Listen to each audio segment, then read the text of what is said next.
नमस्कार, India news देख रहे हैं आप। आपके साथ मैं हूं शुभ्रा सुमन। वैक्सीनेशन की तारीख नजदीक आ रही है। केंद्र सरकार और तमाम राज्य सरकारें इसकी तैयारियों में लगी हुई हैं। बैठकों के जरिए मंथन का दौर चल रहा है ताकि कोऑर्डिनेशन रहे और कोई कमी ना रह जाए।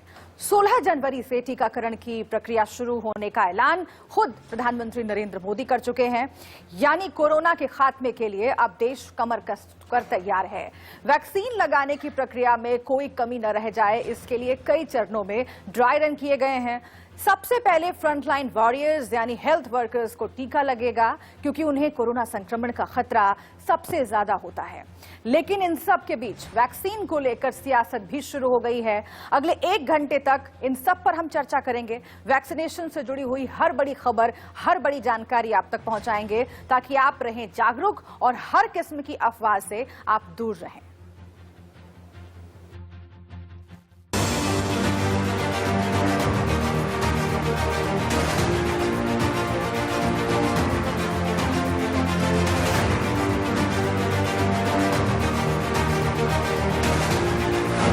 दो 2021 में दुनिया को इंडिया का सुपर गिफ्ट, मोदी का वैक्सीन अभियान, विश्व विजयी हिंदुस्तान।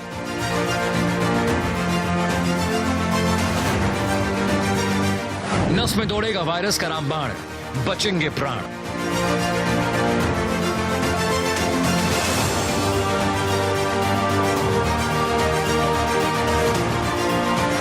सोलह जनवरी का दिन, शुभ घड़ी पर मिलेगी वैक्सीन।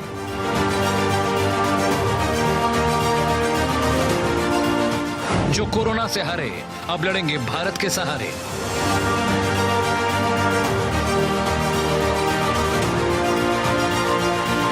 वैक्सीन पर बढ़ी दुनिया की उम्मीद, भारत की बड़ी जीत।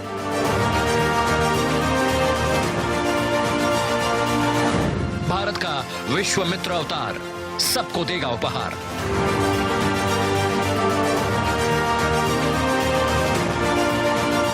कोरोना वैक्सीन का वर्ल्ड मीटर ऑन है। जिस कोरोना किलर वैक्सीन का इंतजार दुनिया कर रही थी, उसके लिए भारत उम्मीद बनकर उभरा है।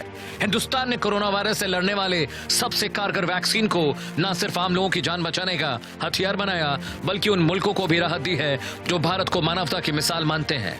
और हिंदुस्तान भी इंसानियत के लिए किसी भी देश की उम्मीदों पर खरा उतरने के लिए तैयार है। तो दो बहुत बड़ी महत्वपूर्ण बातें हैं। एक तो ये कि कोरोना से निपटने के लिए भारत कमर कसकर तैयार है, और दूसरा ये कि पूरा विश्व भारत की तरफ अब उम्मीद भरी नजरों से देख रहा है। इन सब के बीच क्या तैयारी हुई है वैक्सीनेशन के लिए, ये हम आपको बताते हैं। देखिए, बहुत महत्वपूर्ण है वैक्सीनेटर्स, क्योंकि वही टीका लगाएंगे आम लोगों को। कितने 2 लाख वैक्सीनेटर्स तैयार किए गए हैं। वैक्सीन लगवाएंगे 3.7 लाख लोग। जी हाँ, इतने लोगों के लिए इंतजाम किया गया है। एक सत्र में कितने वैक्सीनेशन होंगे? 100 लोग एक सत्र में वैक्सीन पाएंगे। वैक्सीनेशन सेंटर पर 5 सदस्य रहेंगे जो कि सारा कामकाज देखेंगे। 6000 वैक्सीनेशन सेंटर्स बनाए गए हैं। इसके साथ ही आप जानिए कि 2 डोज के बीच में, वैक्सीन की 2 डोज के बीच में 14 दिन का अंतर होगा। 4 प्रमुख वैक्सीनेशन सेंटर्स हैं जो कि बनाए गए हैं, और राज्यों में 41 सेंटर्स बनाए गए हैं। निगरानी 30 मिनट तक करनी बहुत जरूरी है। ये बाकायदा गाइडलाइन जारी किया गया है। 10 करोड़ डोज कोविशील्ड के तैयार किए गए हैं, जिसे अलग अलग जगहों पर तमाम राज्यों में भेजा जा रहा है। अब जिस कोरोना किलर वैक्सीन का इंतजार दुनिया कर रही है, उसके लिए भारत एक नई उम्मीद बनकर उभरा है। कोरोना वैक्सीन को लेकर कई देश भारत का रुख कर रहे हैं। ऐसे में किन किन देशों ने भारत से मदद मांगी है, इस रिपोर्ट से आप समझिए। दुनिया आज सिर्फ भारत की वैक्सीन का इंतजार ही नहीं कर रही, बल्कि दुनिया का सबसे बड़ा वैक्सीनेशन प्रोग्राम भारत कैसे चलाता है, इस पर भी नजरें हैं।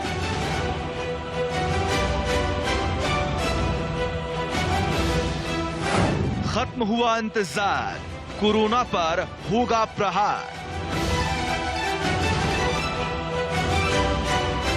शुभ मंगल टीका तैयार, कोरोना का काउंटडाउन।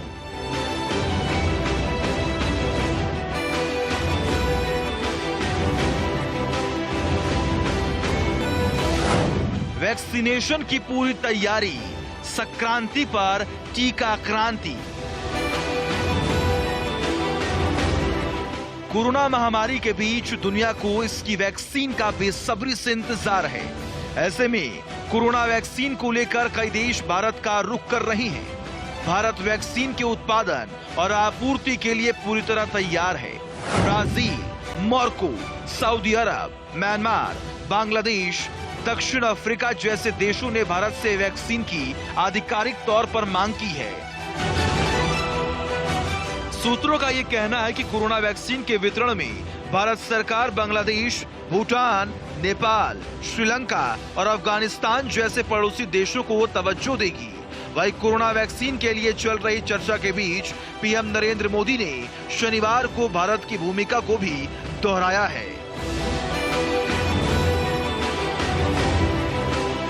आज भारत एक नहीं बल्कि 2 made in India corona vaccine के साथ मानवता की सुरक्षा के लिए तैयार है। दुनिया की फार्मेसी होने के नाते दुनिया के हर जरूरतमंद तक जरूरी दवाएं पहुंचाने का काम भारत ने पहले भी किया है और आज भी कर रहा है। दुनिया आज सिर्फ भारत की वैक्सीन का इंतजार ही नहीं कर रही, बल्कि दुनिया का सबसे बड़ा वैक्सीनेशन प्रोग्राम भारत कैसे चलाता है, इस पर भी नजरें हैं। खबरों के मुताबिक नेपाल ने भारत से 12 मिलियन कोरोना वैक्सीन के डोज की मांग की है। वहीं भूटान ने पुणे के सीरम इंस्टीट्यूट ऑफ इंडिया में निर्मित की जा रही वैक्सीन की 1 मिलियन डोज की मांग की है। म्यांमार ने भी सीरम के साथ एक खरीद अनुबंध पर हस्ताक्षर किए हैं। उधर बांग्लादेश ने कोविशील्ड की 30 मिलियन डोज के लिए अनुरोध किया है। गौरतलब है कि सिर्फ एशियाई देश ही नहीं बल्कि और कई देशों ने भारत से कोरोना वैक्सीन को लेकर संपर्क साधा है।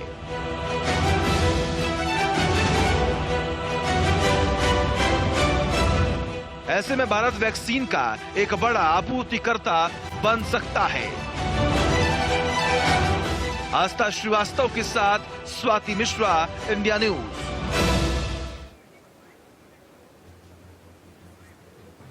तो हम वैक्सीनेशन को लेकर भारत की तैयारियों और इसके साथ ही जो प्राथमिकताएं हैं उस पर बातचीत करेंगे। 3 खास मेहमान जुड़ेंगे हमारे साथ। डॉक्टर कौशल, एमडी नाइट क्लिनिक के, इसके साथ ही डॉक्टर डीके गुप्ता हमारे साथ रहेंगे, CMD Felix. Doctor Sandeep Mishra भी हमारे साथ जुड़ेंगे, सीनियर कंसल्टेंट एम्स। लेकिन इस बीच हमारे साथ बसंत पांडे हमारे संवाददाता जयपुर से जुड़ रहे हैं। हम सबसे पहले उनका हम रुख कर लेते हैं। एक और संवाददाता हमारे साथ उमेश शर्मा शिमला से जुड़ रहे हैं। इससे पहले कि मैं मेहमानों का रुख करूं, मैं सबसे पहले आपके पास आती हूं बसंत। जयपुर में किस तरह की तैयारियां और खासतौर से आज जो मीटिंग हुई है, राजस्थान सरकार का क्या पक्ष रहा है? प्रधानमंत्री नरेंद्र मोदी के साथ जो मुख्यमंत्रियों की बैठक हुई है।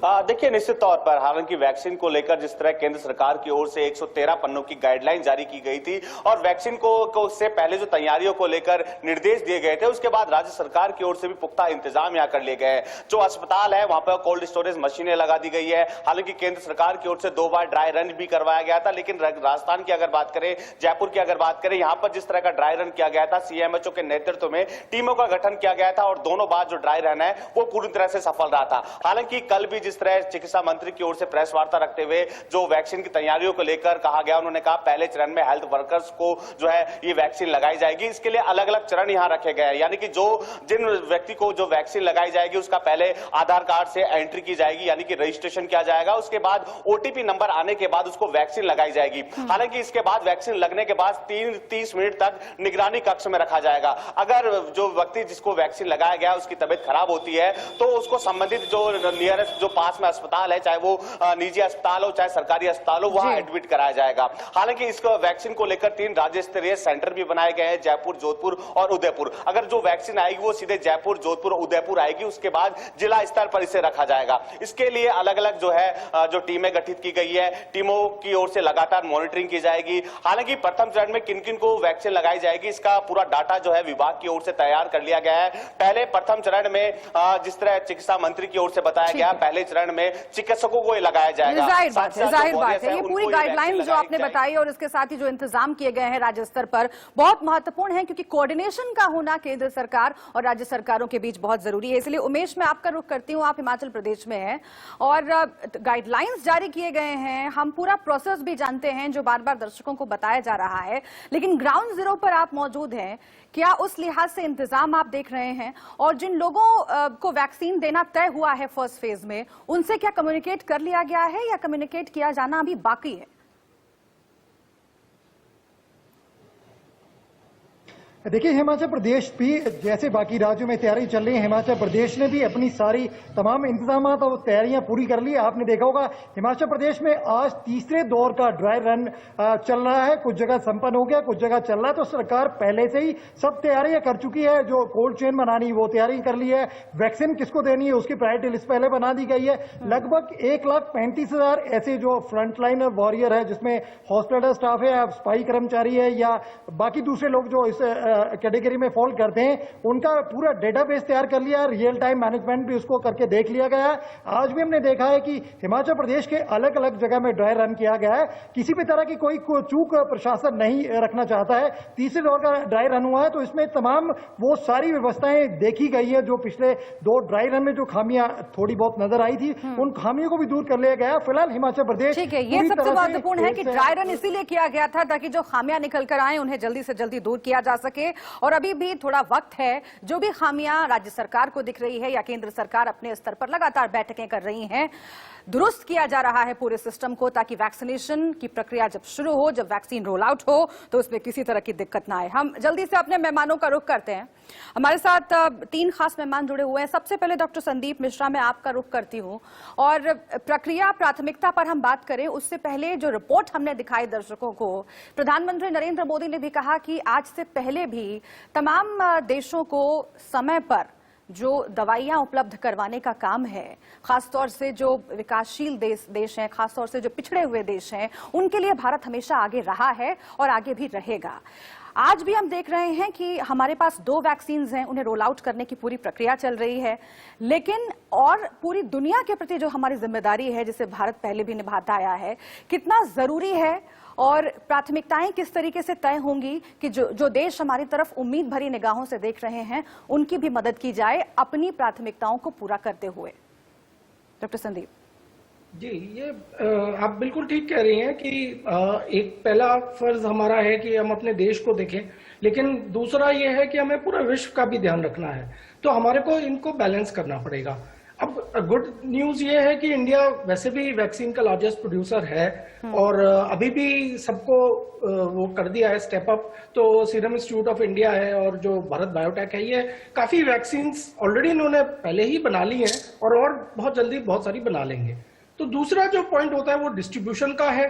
तो बाकी देशों के लिए हम सिर्फ वैक्सीन बना के दे देंगे, डिस्ट्रीब्यूशन वो खुद करेंगे, लेकिन अपने देश का, जैसा कि बताया हमारे प्रधानमंत्री मोदी जी, वैक्सीनेशन का अटेम्प्ट है, तो इसको हमको सारा दुनिया, पूरे विश्व हमारी तरफ देख रहा है कि ये कैसे हम करेंगे रोल आउट। तो इसके लिए हमारे को इनको फुल प्रूफ तरीके से ये वैक्सीनेशन देना है और 3 फेजेस जैसे ड्राई रन के ऑलरेडी हो गए हैं, तीसरा चल रहा है और 11th और 12th, मतलब आज 11 तारीख हो गई, 12 तारीख तक जो है सब जगह वैक्सीन जहाँ पे डिस्ट्रीब्यूशन होना है वहां पे कोल्ड स्टोरेज में पहुंच जाएंगे।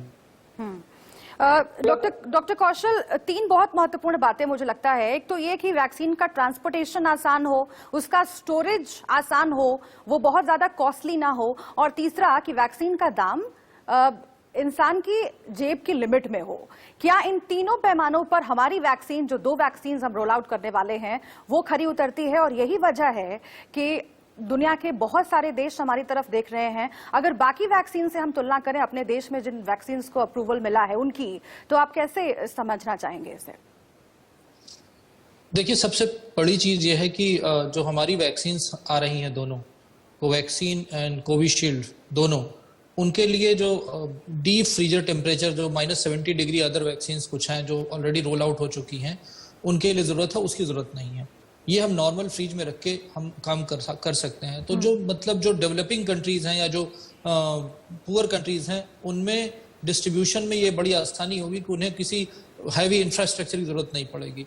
दूसरी चीज जी कि हमारा देश विश्व में सबसे बड़ा वैक्सीन का सप्लायर रहा है, तो जिस तरह से फ्रंट लाइन को देने के साथ साथ जो हमारे जो हाई रिस्क ग्रुप है उनको देने के साथ साथ हमारे पास इतनी कैपेबिलिटी है कि हम फॉरेन में भी, विदेशों में भी इसको हम सप्लाई कर सकते हैं।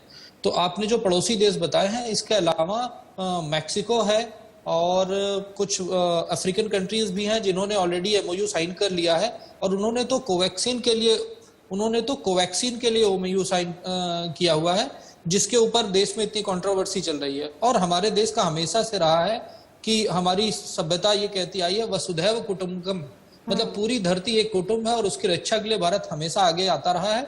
और मुझे लगता है कि ये बहुत बढ़िया एग्जाम्पल सेट किया गया है। और इसके पहले भी आपने पता होगा कि आज से करीब 6 महीने पहले जब हाइड्रोक्सी क्लोरोक्वीन की सप्लाई की बात आई थी, तो इंडिया ने अपने लिए डोज को रख करके उसको उन्होंने यूएस को भी सप्लाई किया था।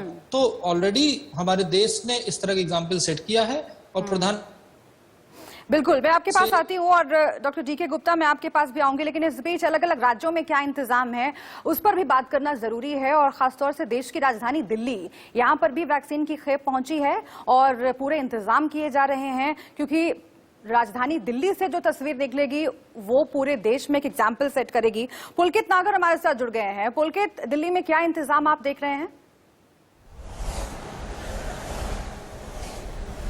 देखिए, दिल्ली सरकार का ये कहना है कि 13 तारीख तक जो पहली खेप है वो आ जाएगी। कल यानी कि मंगलवार से ये खेप आनी शुरू होगी और 13 तारीख तक पहली खेप जो 16 जनवरी को लगनी है उसकी डोज पूरी हो जाएगी। और 89 ऐसे हॉस्पिटल केंद्र सरकार ने परमिशन दी है जो इस वैक्सीनेशन के काम की शुरुआत करेंगे। सबसे पहले हेल्थ वर्कर्स को दी जाएगी, जिसका रजिस्ट्रेशन हो चुका है। 2,25,000 हेल्थ वर्कर्स ने अपना रजिस्ट्रेशन इसके अंदर करा दिया है। हालांकि दिल्ली सरकार मान के चल रही कि हेल्थ वर्कर्स की संख्या दिल्ली के अंदर 3 लाख के आसपास है, तो उन तमाम लोगों को सबसे पहले फेज में ये वैक्सीन लगाई जाएगी। लेकिन कल मंगलवार है, कल का दिन दिल्ली के लिए काफी मंगलमय होने वाला है, क्योंकि वैक्सीन की पहली खेप कल से आनी शुरू हो जाएगी। जी ठीक है, सियासत भी हो रही है पुलकित, उस पर भी जरा अगर बात कर लें, क्योंकि पूरे देश में फ्री वैक्सीन को लेकर अलग अलग सरकारें, कोई ये कह रही है कि हम खुद ही फ्री वैक्सीन दे देंगे, कोई मांग कर रहा है कि केंद्र सरकार इसका इंतजाम करे।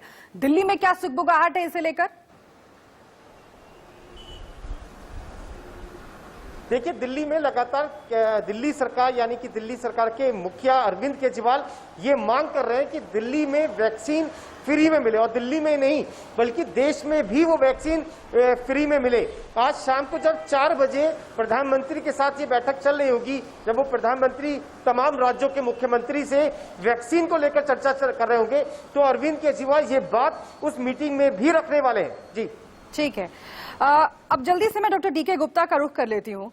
इससे पहले कि हम इंतजामों पर बात करें डॉक्टर, चूंकि भारत की जो लाइबिलिटी है उसको हम समझने की कोशिश कर रहे हैं, और अभी हमारे एक मेहमान ने बोला भी, डॉक्टर कौशल ने कहा भी कि हमारी परंपरा रही है वसुधैव कुटुंबकम की।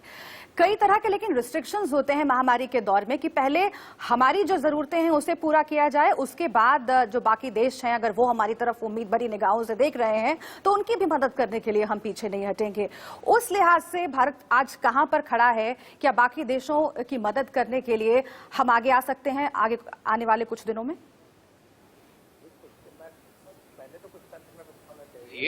जो भारत है हमारा दुनिया में सबसे बड़ा वैक्सीन प्रोड्यूसर है। वैक्सीन का सबसे बड़ा निर्माण इंडिया में होता है। सीरम इंस्टीट्यूट ऑफ इंडिया और भारत बायोटेक दुनिया के सबसे बड़े वैक्सीन उत्पादक कंपनीज हैं, और भारत बायोटेक लगभग 123 कंट्रीज में, देशों में पहले से ही वैक्सीन को एक्सपोर्ट भेजते हैं। दुनिया का सबसे बड़ा यूनिवर्सल इम्यूनाइजेशन प्रोग्राम इंडिया में चलता है, जिसमें हम लोग को 40 साल चलाने को बोलते हैं। 0 से लेके 5 साल के बच्चों तक को हम वैक्सीन करते हैं। इसके अतिरिक्त हम बात करें तो लगभग 5.5 से 6 करोड़ हर साल हम वैक्सीन लगाते हैं 0 से 5 ईयर्स में, और प्रेग्नेंट महिलाओं को।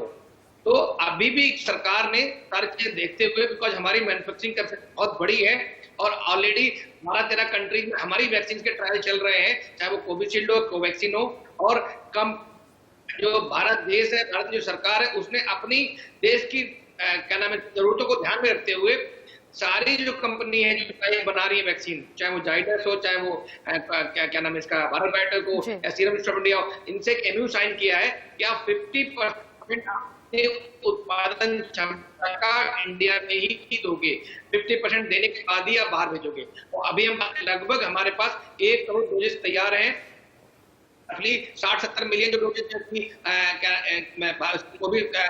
कोविशील्ड की हैं, जो इंडिया के, बाकी रेस्ट जो है हमारी कोवैक्सीन की है। तो पहला फेज स्टार्ट हो गया, पहले फेज में 1 करोड़ लोगों को देनी है वैक्सीन, वो ऑलरेडी हमारे पास है। सेकेंड फेज में हम देंगे जो हेल्थ केयर वर्कर्स को फर्स्ट फेज में देंगे 1 करोड़ लोगों को, उसके बाद हम देंगे फ्रंट लाइन वर्कर्स को जो है 2 करोड़ लोग, जिसमें पुलिस पर्सनल हैं, डिफेंस पर्सनल हैं, आर्मी, नेवी, कोस्ट गार्ड, इनको देंगे, प्लस स्टेट पुलिस को देंगे, या जो हमारे होम मिनिस्ट्री के अंदर जितने फोर्सेस आते हैं, चाहे वो सीएमएस वालों, बीएसएफ हो, जेएसएफ हो, आईटीबीपी हो, इनको दी जाएगी। इसके बाद 27 करोड़ लोग और हैं, उनमें 1 करोड़ लोग ऐसे जो लेस देन 50 इयर्स के हैं। अब इंतजार इसी बात का है कि कब देश के एक एक नागरिक तक ये वैक्सीन पहुंचती है। हम इस पर भी बात करेंगे, एफिकेसी और सेफ्टी क्या है वैक्सीन की, और इसके साथ ही तमाम जो आपकी आशंकाएं हैं उसका जरूर हम इसमें हल ढूंढने की कोशिश करेंगे।